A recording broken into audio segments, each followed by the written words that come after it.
Salam Rahayu. Sugeng dalu, selamat malam buat seluruh sederek Turun Sewu dimanapun Anda berada. Dan ini sambil menunggu Mas Irfan ya, yang sedang dalam perjalanan karena memang agak sedikit terlambat karena ada sesuatu hal ya. Dan ini saya sementara sendiri dulu. Turun Sewu, saya terlambat nih Mas Bu. Dan pakaiannya juga asik ya. Pakaiannya juga agak retro-retro gimana. Soalnya saya suka fashion gini Mas Bu. Asik. Kayak yang tua-tua. Gitu. Karena lungsuran dari Bapak. Mas Kelly kemarin juga, saya ingat kemarin Mas Bu bilang kalau misal Mas Kelly ini sepertinya ada yang dibawa gitu. Ya, nah, gitu. Terus habis itu setelah saya chattingan juga sama Mas Kelly itu, ternyata Mas Kelly ini juga, saya tidak tahu apakah sekarang masih aktif atau enggak. Ternyata Mas Kelly itu pernah atau sampai sekarang masih menjadi penari reog gitu Mas. Oh, asik ya. Gitu. Jadi saya juga bilang sama Mas Kelly kalau misal kita berdua memang suka dengan apapun itu yang berbau nguri-nguri ya, berbau nguri kebudayaan ya. Ya, apalagi kebudayaan Jawa ya Mas. Ya, betul. Halo, selamat malam Mas Bakti. Halo, selamat malam Mas. Ya, gimana Mas Bakti mau cerita lagi di malam hari ini? Iya Mas. Oke. Lagi. Boleh. Mas Bakti, ini yang diceritakan apakah yang dulu pernah diceritakan juga Mas Bakti? Oh iya benar. Oke. Ya Mas. Betul. Ini mungkin diceritain dari awal ya, Mas Bakti ya, biar Turun Sewu juga bisa mengetahui mungkin yang tidak mendengarkan radio pada waktu itu ya Mas ya. Jadi silakan diceritakan lagi dari awal, terus nanti kalau misal ada lanjutannya mohon langsung dilanjutkan saja. Iya Mas, mau menceritakan soal yang dulu. Iya. Yang dulu itu untuk rumah Mas ya, sering ada gangguan. Untuk gangguannya yang itu seringnya apa tuh menyerupai orang gitu loh Mas. Menyerupai anggota keluarga. Yang itu yang paling menakutkan lah ibaratnya. Seperti saudara datang ke rumah menyerupai kakak, padahal tidak ada kakak udah berangkat kerja. Terus ada sosok-sosok yang kalau malam itu jalan seperti orang zaman dulu, pakainya sepatu atau sendal yang dari kayu itu loh Mas. Dari ruang tamu sampai dapur sering jalan. Terus ibu ada yang kalau Mas tuh masak itu ada yang nyulin siul gitu Mas, siul. Terus ada kejadian juga waktu ada orang yang mau mencuri, itu melihat ada sosok harimau atau ya itu harimau. Terus untuk tetangga itu sekitar jam 6 pagi itu, tengah 6 jam itu melihat ada kuda di depan rumah itu. Oke. Terus waktu itu kan sudah digambarkan Mas Bu juga untuk soal pusaka dari Eyang itu, peninggalan Eyang itu dulunya itu untuk pusaka ini Mas ya, untuk keris 3 lo itu saya tanyakan ke Bapak, saya tanyakan juga ke Bude, Pak Ade juga. Keris ini tuh dulu katanya kakung itu keris jangkung atau usia jangkung. Ternyata itu. Oke. Keris ini itu sebenarnya berpasangan dulu. Tetapi waktu itu diambil sama Belanda. Yang itu dua keris itu katanya ini perempuan kalau tidak salah gitu. Yang ini tuh berarti yang masih dipunyai sama Mbah? Ya, sampai saat itu yang perempuan katanya Bapak juga. Yang satunya itu waktu Mbak itu kan pernah dibuang Mas, maksudnya dibuang itu ke daerah mana, diasingkan gitu loh Mas. Sama Belanda itu, kerisnya itu diambil, terus kadek ke Madura sama ibu sama bapak juga. Ke Madura kan sebagai menjabat kepala di KAI dulu Mas. Ya itu kelanjutan ceritanya. Nenek untuk di rumah mas ya, untuk di rumah ini kan sebelumnya ini ada sesepuh juga yang memiliki ini loh mas, rumah ini tuh dulu luas panjang gitu loh mas, sampai mungkin hampir setengah kiloan ini mas, yang memiliki tanah ini mas. Tanahnya ya yang setengah kiloan itu ya? Ya, dibeli sama kakek. Ya, untuk yang dimaksud Mas Bu dulu itu memang itu dari nenek sendiri ataukah dari yang dulu untuk penghuninya mas ya? Karena sekarang itu untuk gangguannya itu tidak seintensif dulu setelah pusaka itu dirawat sama bapak. Gangguan nggak intensif mas, tapi masih kayak orang intip loh mas, yang sering liatin tuh aku. Nggak tahu kenapa aku ya mungkin ada kepekaan atau enggak bisa melihat gitu mas. Oh, aku itu nggak takut kalau yang gitu mas, tapi malah kayak gemes gitu loh mas. Yang aneh itu malah tadi barusan siang itu juga nggak jauh dari kamar itu, malah kamar tuh kayak ada orang yang nginjek gitu mas di kasurnya, ada orang duduk gitu, suaranya tuh kan kedengar mas gitu. Ini di kamar siapa mas? Saya kan di kamar belakang, di kamar tengah, di kamar belakang, kamar tengah, kamar belakang gitu mas. Sering di situ, di kamar saya juga. Untuk gangguan sekarang. Oke, mungkin biar agak sedikit merefresh ingatan saya juga Mas Bakti ya, karena saya agak sedikit lupa nih. Mungkin juga untuk apa ya, bisa untuk Sederek Nuwun Sewu juga tahu gitu, bisa mengikuti ceritanya. Kalau misal dulu yang disampaikan Mas Bun itu masih ingat Mas Bakti? Kalau yang seingat saya kan di dalam apa ya istilahnya yang ada di pusaka itu ya mas, saya ingat itu sosok itu kayak layak atau orang indah gitu. Oh iya mas, ada sedikit tambahan mas. Boleh? Oke. Kakek dulu itu waktu setelah diasingkan oleh Belanda di daerah negara mana tuh kayak nggak tahu. Itu kan di Madura. Di Madura itu kakek itu dimimpi mas, ada mimpi itu di perumahannya itu disuruh apa ya? Kalau tidak salah itu dimimpiin oleh Raden Panji Inu Kertapati atau Kudawane Pati itu mas. Dari kerajaan Jenggala itu mas. Ya, di mimpiin itu katanya makamnya tuh ada di sebelah belakang rumah itu. Belakang rumah yang ini yang diceritakan oleh Mas Bakti itu? Ya, di Maduranya. Di Madura itu. Terus kakek itu besok harinya itu melakukan apa ya istilahnya ritual atau apa itu? Kayaknya menggunakan keris itu juga. Yang masih ada itu. Akhirnya di apa ya? Sebenarnya kalau sudah diketemukan itu apa mas? Ditayuh gitu ya? Ya, diresmikan atau apa terus mas di situ.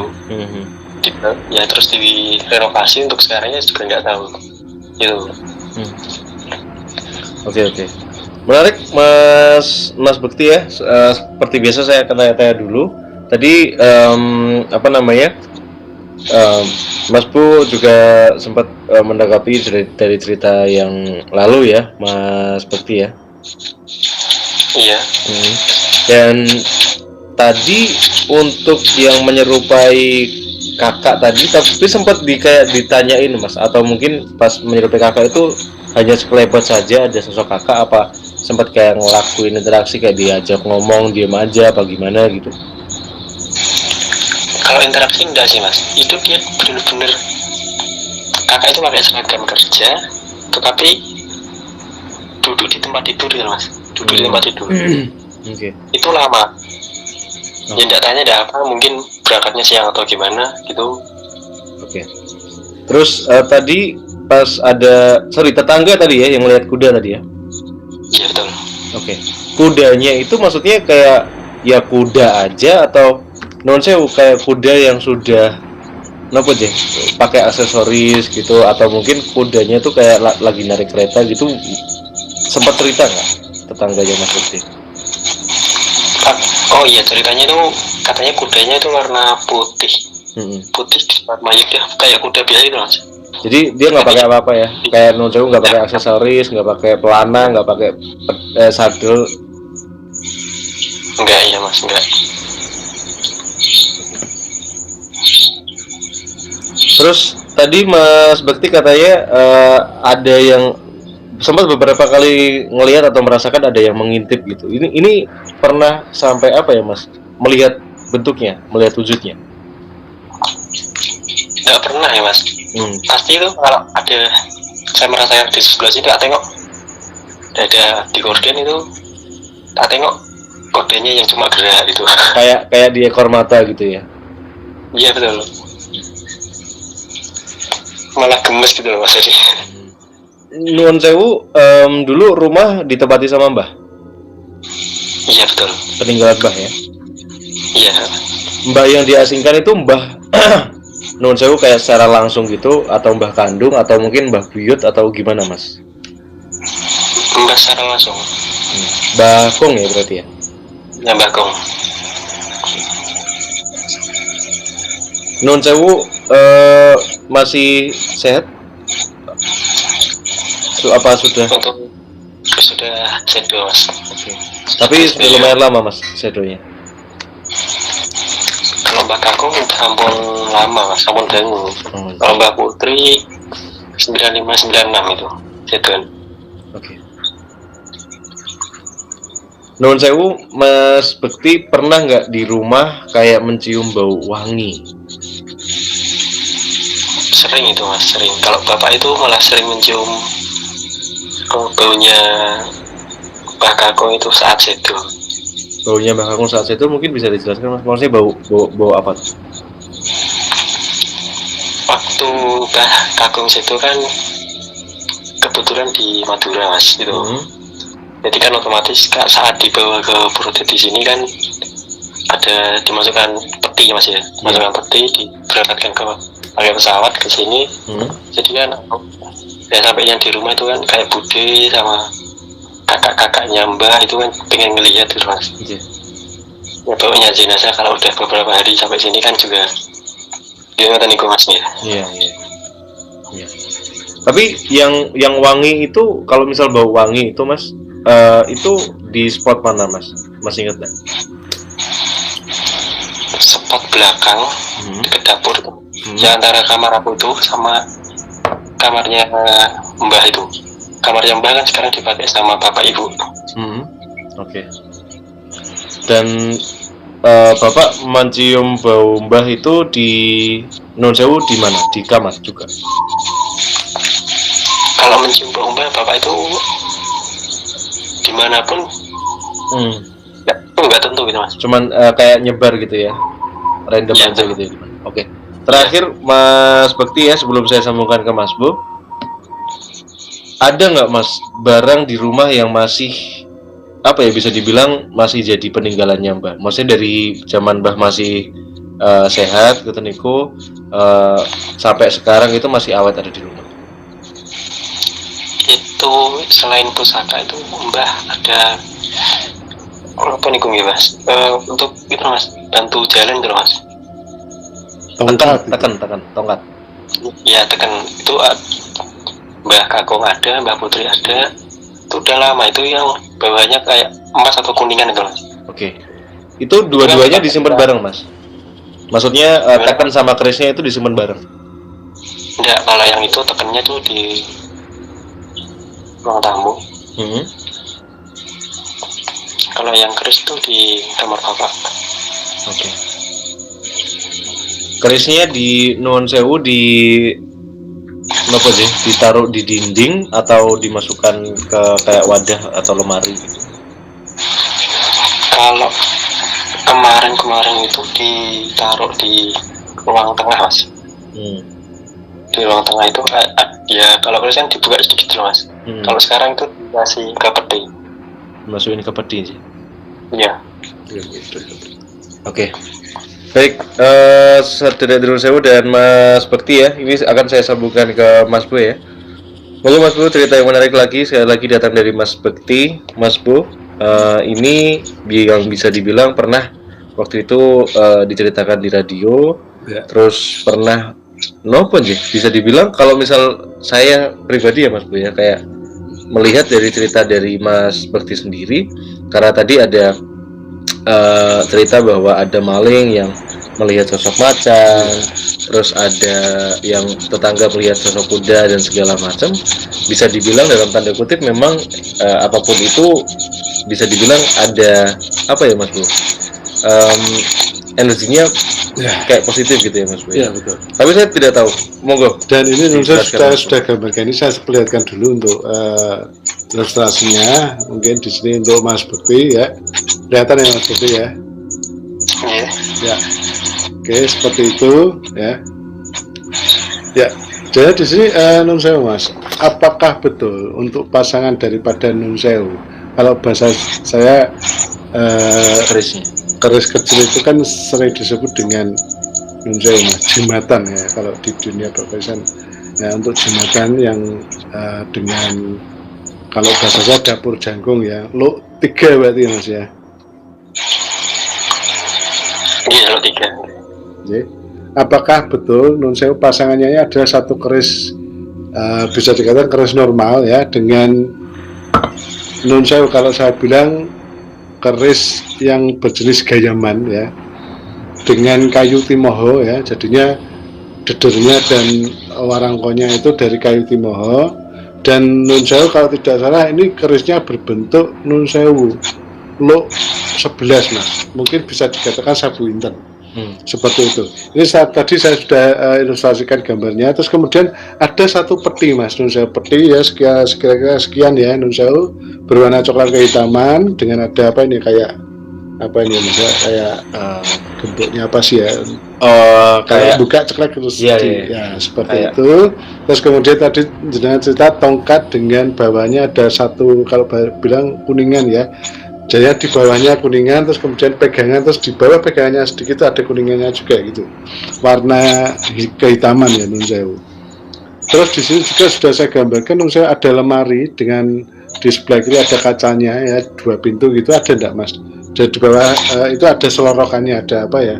Selorokan laci. Terus kemudian saya gambarkan untuk sosok daripada Nun Sewu. Entitas astral yang saya visualiskan seperti ini ya, orang tua dengan berambut panjang dengan menggunakan jubah, terus kemudian dia memegang tongkat di tangan kirinya, setelah kayak apa ya, mungkin kalau orang awam bilang kayak tasbih ya, seperti itu ya. Kalau bahasa saya ini adalah satu biji yang untuk digunakan untuk berdoa ya, seperti itu ya. Mungkin kalau di kita di agama Islam itu disebut dengan tasbih seperti ini. Dan ini Nun Sewu, keris ini Nun Sewu hilang itu kalau bahasa saya kembali lagi ke alamnya Mas Nun Sewu, karena ini juga 2 keris ini adalah turunan daripada Nun Sewu, orang tua daripada Mbah Nun Sewu. Seperti itu. Dan Nun Sewu dulu Mbah sering melakukan satu ritual di malam-malam tertentu Mas Nun Sewu. Apakah sering keluar malam terus kemudian mengelilingi rumah gitu Mas Nun Sewu? Kalau niku soal niku kan belum betul ngertos ini Mas. Nggak tahu ya Mas ya. Kan ya, tapi kan kalau Mbah itu kan ada silsilah dari Kudus, dari Keraton Santa, Mbah putrinya dari Keraton Surakarta. Surakarta ya. Karena memang bisa dikatakan kan di sini kan bisa dikatakan Nun Sewu ya, ada satu kalau orang bilang itu keturunan dari darah biru ya Nun Sewu. Nah jadinya di sini saya visualisasikan pasangan daripada Nun Sewu, jimatan dari jenis keris jangkung ini adalah Nun Sewu. Apakah betul ini ada hubungannya dengan keris dengan lok 11 atau bisa dikatakan dengan sabu inten, dengan gaya Nun Sewu kalau bahasa saya gayaman ya, dengan kayu timoho ya, Nun Sewu timoho tua ya Nun Sewu. Seperti itu. Terus kemudian sudah saya gambarkan juga satu peti. Nggak tahu peti ini untuk menyimpan sesuatu dokumen atau menyimpan sesuatu yang ada hubungannya dengan Nun Sewu, apa yang pernah dibawa oleh Mbah Kakung di sini. Dan nun sewu Mas, apakah dulu Mbah Kakung pernah menjadi kepala stasiun di suatu daerah nun sewu? Nggih, nggih. Gitu ya. Nggih. Nggih. Nun sewu ada hubungannya dengan Tegal dan Cirebon Mas nun sewu? Nggih, nggih, bener. Nggih. Oke. Karena di sini nun sewu beliau ini memang karena kental sekali dengan satu ritual ya, bisa dikatakan masih melumuri budaya Jawa ya. Karena juga kalau boleh saya matur nun sewu, kalau salah juga nun sewu, kalau betul juga nun sewu.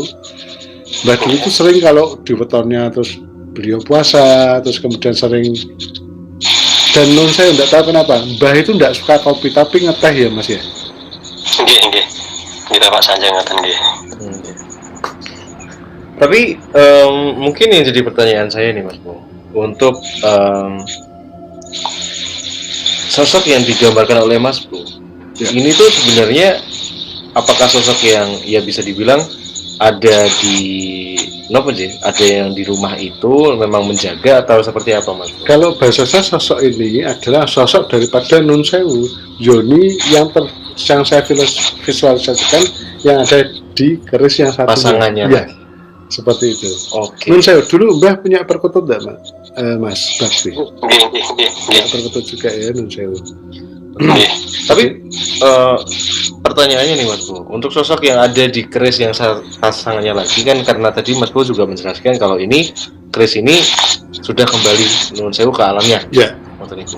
Apakah sosok ini walaupun kerisnya sudah kembali, tapi apakah sosok ini beberapa kali kayak sempat berkunjung lagi di rumah itu? Ya, kalau bahasa saya memang masih ini ya Mas ya. Sosok entitas sastra ini masih sebenarnya kalau bahasa saya masih ada di sekitar seperti itu. Masih menjaga gitu ya Mas? Karena memang dulu Mbah itu memang memberikan suatu sugesti tersendiri untuk menjaga rumah tersebut dan juga penghuninya ya, terutama. Karena memang sangat notabene di sini adalah beliau kan dulu kan seorang kepala stasiun ya tadi ya sudah saya kerjakan tadi, apalagi nun sewu kepala stasiun di zaman nun sewu penjajahan Belanda. Iya. Ya, karena bisa dikatakan kepala stasiun saat itu jelas bisa dikatakan orang melihatnya orang kaya kan gitu. Dan satu profesi yang mungkin mempunyai banyak resiko. Iya betul sekali. Karena ini juga ini cerita sejarah ya Mas ya. Karena kepala stasiun dulu juga sering dipaksa untuk mengikuti apa yang dikehendaki oleh penjajah Belanda seperti itu Mas. Mau nggak mau, suka nggak suka ya harus kamu harus menuruti apa yang aku omongkan ya. Bisa dikatakan seperti itu. Dan bisa dibilang satu profesi yang bisa dibilang agak berisiko dan berbahaya. Iya, berisiko pada kala itu ya. Pada kala itu. Kalau sekarang kan sudah beda ya Mas. Kala itu memang penuh dengan tekanan dan ancaman nun sewu, terutama dari nun sewu dari pihak kolonial Belanda saat itu. Dan mungkin pada waktu itu sosok-sosok ini yang bisa dibilang ikut menjaga dari turun-temurun dari bapaknya Mbah Kakung sampai ke Mas Bakti sampai sekarang. Iya, seperti itu bisa dikatakan memang dua pusaka ini adalah sangat turun-temurun Mas dan digunakan untuk nun sewu sebagai bentuk menjaga dan nun sewu untuk kewibawaan, karena keris yang satu ini dipakai untuk acara-acara khusus, untuk keris yang bisa dikatakan nun sewu kalau tidak salah Sabu Inten ini, dapur Sabu Inten ini digunakan untuk acara kondangan, acara adat apa seperti itu. Tapi kalau untuk keris yang jangkung ini memang digunakan untuk jumatan, dimanapun beliau bertugas, dimanapun beliau berada, dia selalu akan dibawa. Dan tidak tahu kenapa di belakang saya ada satu bolpen ya Mas ya, ada bolpen, tapi nanti kalau dibuka itu kayak apa ya? Kalau mungkin kalau orang bilang cacing kanil kalau bahasa saya gitu. Jadi bentuknya kayak keris gitu, tapi kayak kawat itu Mas. Tapi itu dari bahan besi pilihan kalau bahasa saya. Bolpen tinta atau? Iya, bukan. Bentuknya bolpen, tapi setelah dibuka ini kayak ada. Oke. Ya, semacam kayak itu. Cukre ya Mas. Apa Mas? Bapak nyebutnya cukre. Oh, ada. Cundri apa? Cukre. Cukre nyebutnya. Itu diberi ke saya Mas. Oh, gitu Nji. Oh, itu berarti sekarang Mas Bakti yang megang Nji. Nggih. Oh, Nji. Ya bisa dibilang Cundri ya gitu ya mungkin ya. Apa Mas Bakti? Bilangnya apa Mas? Cukre ya. Cukret Bapak Sanjami. Cukrik. Baru dengar saya kalau juga Iya. Jadi bisa dibilang napa sih? Mungkin juga salah satu berkah juga ya Mas Bu ya untuk mempunyai keluarga terutama juga leluhur yang masih nguri-nguri Iya, budaya seperti Jawa itu. dan Karena memang memang- harus diteruskan ya Mas. Ya betul, karena memang pada saat itu memang kita memang harus memerlukan suatu piandel sendiri Oke. untuk karena memang Untuk suasananya ya, Iya. suasananya kala itu memang kita harus membawa piandel ya, kalau saya bilang seperti itu.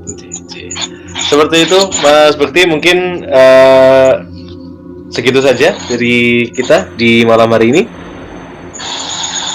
Iya, satu suwun. Oke, sekali lagi terima kasih ya Mas Bekti ya sudah Terima kasih, cerita Mas juga Bekti. di Denungan Sewu, karena mungkin sekali lagi dari Denungan Sewu yang waktu itu tidak sempat mendengarkan Ya. cerita Mas Bekti ya, karena cerita Mas Bekti juga bagus, jadinya bisa menikmati cerita Mas Bekti di malam hari ini. Ya, Sekali lagi terima kasih Mas Bekti.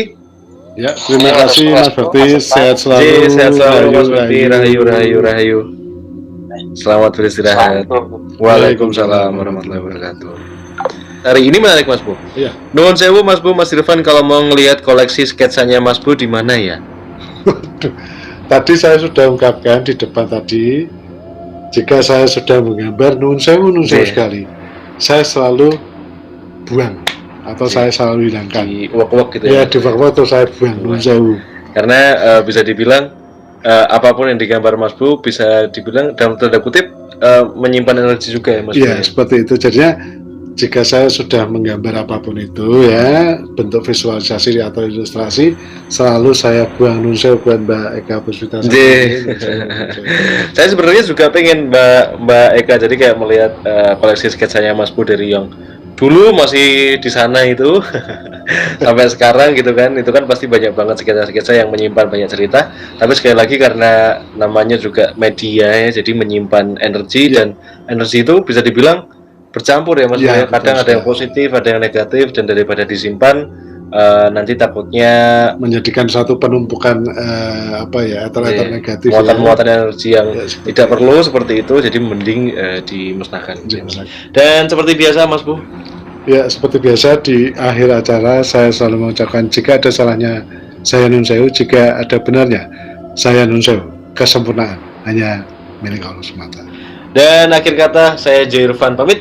Saya Mas Boy pamit dan Salam Rahayu.